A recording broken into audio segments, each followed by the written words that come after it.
रात के अंधेरे में जब पूरा गांव दियों से जगमगा रहा था, उस रात आशापुर के एक कोने में दो बहनें उस उजाले से मुंह मोड़कर बैठी थीं, क्योंकि उनके जीवन का सबसे बड़ा दीपक बुझ चुका था।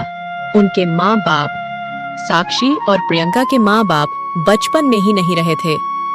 दोनों बहनें ही एक दूसरे का एकमात्र सहारा थीं। इतनी छोटी उम्र में ऐसा खालीपन था जिसमें उम्र भर की चीखें छिपी थीं। अब उनका घर उनके चाचा चाची का घर बन चुका था। वो छत तो थी, लेकिन उसमें ममता की कोई परछाई नहीं थी। वे रहती तो थीं अपने चाचा चाची के साथ, लेकिन उनके व्यवहार में जरा भी ममता नहीं थी। दोनों बहनें अपने मन की बात किसी से नहीं कह पाती थीं। अकेले ही घुट घुट कर जीती थीं। दीदी, मम्मी होती तो मुझे गोदी में लेकर कहानी सुनाती ना। हाँ, और फिर दूध में हल्दी मिलाकर कहती, अब सपना देखना मत भूलना मेरे बच्चों। अब सपने डरावने क्यों हो गए हैं दीदी? क्योंकि अब हमें खुद अपना उजाला ढूंढना है, किसी की गोद नहीं मिलती हमेशा। दोनों बहनें ऐसे ही दुखी होकर बातें करते करते सो जाती हैं। अगली सुबह दोनों बहनें देखती हैं कि चाची रसोई में काम कर रही होती हैं। साक्षी और प्रियंका स्कूल जाने के लिए तैयार हो रही होती हैं। दोनों कब से अपने चाचा चाची से कह रही हैं कि ड्रेस दिलवा दें, पर किसी के कान पर जूं तक नहीं रेंगती। दोनों को स्कूल के लिए जाते देख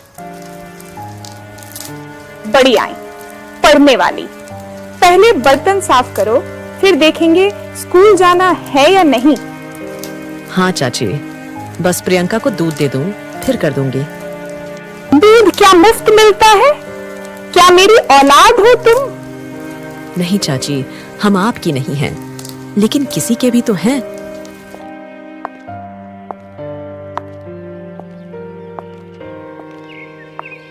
बेचारी दोनों बहनें बिना खाए पिए ही स्कूल चली गईं। दोनों दिन भर स्कूल में भूखी प्यासी पड़ती रहीं। साक्षी बड़ी थी, इसलिए उसने भूख सह ली, पर प्रियंका से भूख बर्दाश्त नहीं हुई।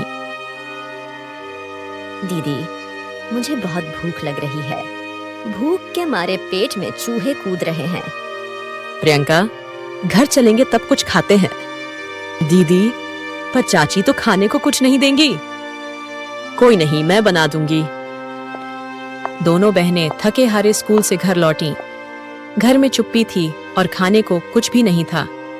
साक्षी ने हिम्मत जुटाई और जो थोड़ा बहुत था उससे खाना बनाने लगी। दोनों बहनों ने मिलकर वही सादा सा खाना खाया, जिसमें प्यार और एक दूसरे के लिए चिंता छुपी हुई थी।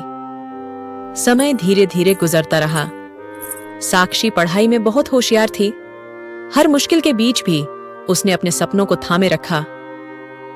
एक दिन जब साक्षी अपने कमरे में बैठी पढ़ रही थी, उसकी आंखों में एक उम्मीद की चमक थी, जैसे वो जानती हो कि ये कठिनाइयां एक दिन खत्म होंगी और उनका जीवन रोशन होगा। दीदी, तुम पढ़ती क्यों हो इतनी? क्योंकि मुझे एक ऐसा घर चाहिए जहां तुमसे कोई पूछे कि तुम क्या बनना चाहती हो, ये नहीं कि कितने बर्तन साफ किए। तो मैं बनूंगी रंगों वाली परी, जो हर बच्चे की जिंदगी में रंग भरे। और मैं तुम्हारे लिए एक ऐसा पंख बनूंगी जो कभी टूटे नहीं। प्रियंका पढ़ाई में थोड़ी कमजोर थी, लेकिन चित्रकला में उसका कोई जवाब नहीं था। रंगों से खेलने का उसका अंदाज निराला था। वो जो सोचती उसे कागज पर उतार देती। पर साक्षी बिल्कुल अलग थी, बहुत ही पढ़ाकू। वह दिल लगाकर पढ़ाई करती और साथ ही घर का सारा काम भी संभालती। चाची के तानों के बीच भी उसने कभी हार नहीं मानी। समय धीरे धीरे बीतता गया। अब साक्षी कॉलेज जाने लगी थी। जब वह सादा सी छोटी बांधकर कॉलेज जाती, तो रास्ते के लोग उसे देखकर कहते, देख रही हो कमला, ये साक्षी है, घर का सारा काम भी करती है और पढ़ाई भी नहीं छोड़ती। और एक हमारी यहाँ रेणु देवी है, न काम करती हैं न पढ़ाई में मन लगाती हैं।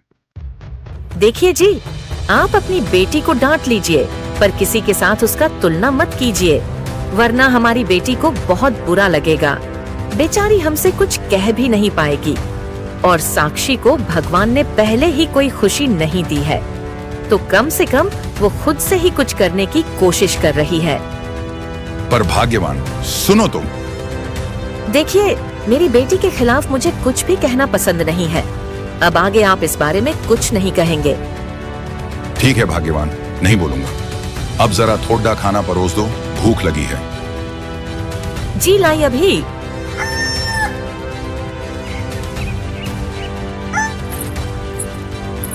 जब भी साक्षी कहीं से गुजरती, लोग उसकी तारीफ किए बिना नहीं रहते।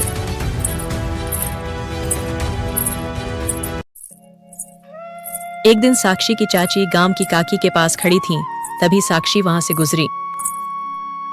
साक्षी, घर जाकर बर्तन धो देना और अपने और अपनी बहन के लिए खाना बना लेना। सुबह खाना बनाया था लेकिन वो खत्म हो गया है। अरे सरला, वो बेचारी कॉलेज से पढ़कर आई है और तुम उसे काम करने को कह रही हो। कुछ बनाकर रख देती तो क्या चला जाता। अरे काकी, बनाया तो आज ज्यादा ही था, पर इनके चाचा आज खेत पर खाना ज्यादा लेकर चले गए। बना दिया करो, बेचारे बच्चे हैं। तू अभी तक यहीं खड़ी है, घर जाओ और खाना बनाओ। जी चाची, जाती हूँ। ऐसे ही समय गुजरता गया। साक्षी ने गांव की टॉप छात्रा बनकर कॉलेज में दाखिला पाया। प्रियंका ने चित्रकला में खुद को पहचाना। चाची अब भी ताने मारती थीं, लेकिन चाचा कभी कभी चुपचाप साक्षी को पैसे दे देते थे, शायद अपने अपराध बोध की वजह से। समय के साथ साक्षी अपने कॉलेज में टॉप पर रहने के कारण पुरस्कार समारोह में आमंत्रित हुई, जिसमें चाचा चाची और प्रियंका भी उपस्थित थे। जब साक्षी को पुरस्कार दिया गया तो मैं अनाथ नहीं हूँ, मेरे पास माँ पापा की यादें हैं, बहन का साथ है और अपने भविष्य पर यकीन है। हमने आंसुओं को स्याही बनाया है और अब उससे कहानी लिखनी है। चाचा चाची भी उसकी बातों को सुनकर भावुक हो गए। उन्होंने साक्षी को गले लगा लिया।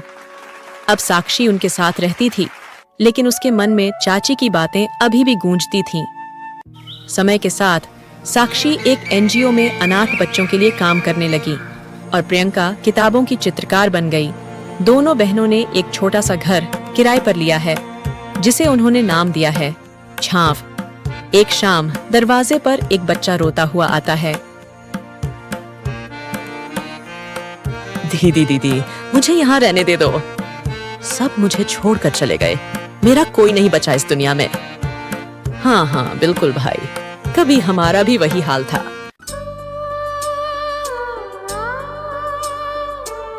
प्रियंका, मुझे अभी बहुत खुशी हो रही है कि अब हम किसी के लिए घर बन सकते हैं। हाँ दीदी, मुझे भी बहुत खुशी मिल रही है, हमारे जैसे इसको ज्यादा दिक्कत नहीं हुई। तो दोस्तों, छत दीवारों से नहीं बनती, रिश्तों से बनती है। और माँ बाप खोकर भी कोई अनाथ नहीं होता, जब तक बहन जैसी छांव साथ हो। आपको हमारी कहानी कैसी लगी, हमें जरूर बताएं। बस आप लोग अपना सहयोग हमें ऐसे ही देते रहें।